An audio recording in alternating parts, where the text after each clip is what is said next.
better? Music. How about it, y'all? I don't care what I'm doing or where I'm at. All I gotta do is play some music and I'm on a whole nother level. You know what, DJ? Hit the crowd with some music. Listen to the track.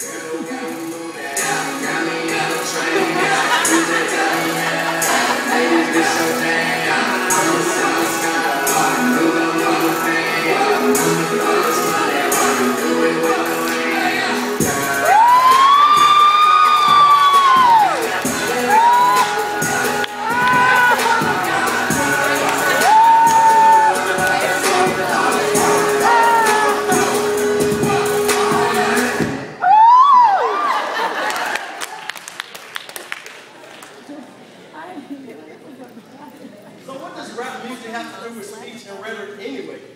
Many Americans today view rap music as a form of hate speech or as a form of nonsense surrounded by money, drugs, and violence.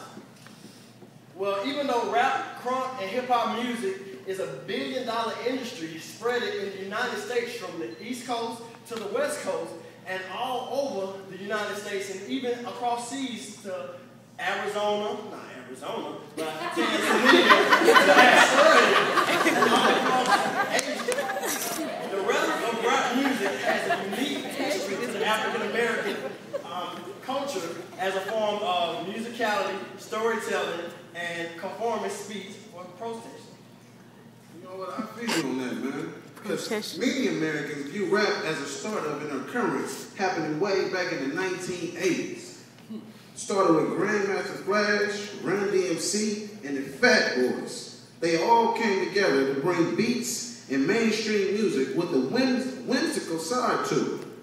It all reflected a struggle from blacks in the inner cities.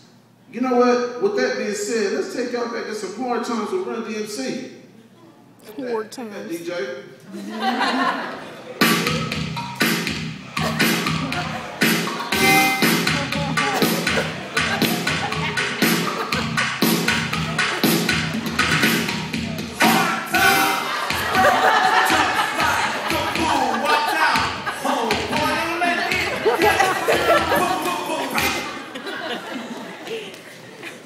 As you can see, even though these lyrics and these styles were hard-hitting and had a hard sensation to them, it was still came from pop culture. But the origins and the strong tradition of this rap began much more earlier than times of these raps. The critical part in the oral tradition started with a legacy way before that, with young African Americans.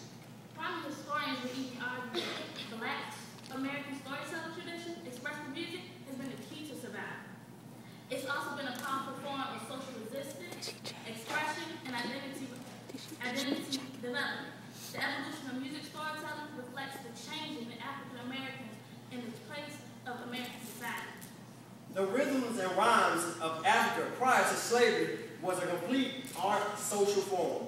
It was creative, competitive, and actually dominated by men. Actually, when two men was in the same pursuit of the same woman, they were musically dual for their attention, creating the most powerful rap, and actually the most powerful rapper will win the girl. Predominantly forms of rapping were used to preserve history and pass traditions down for generations. Finally, the strongest quality of rap surviving even today was a form of rebellion and social resistance against oppression. Raps voiced their harsh survival during oppression.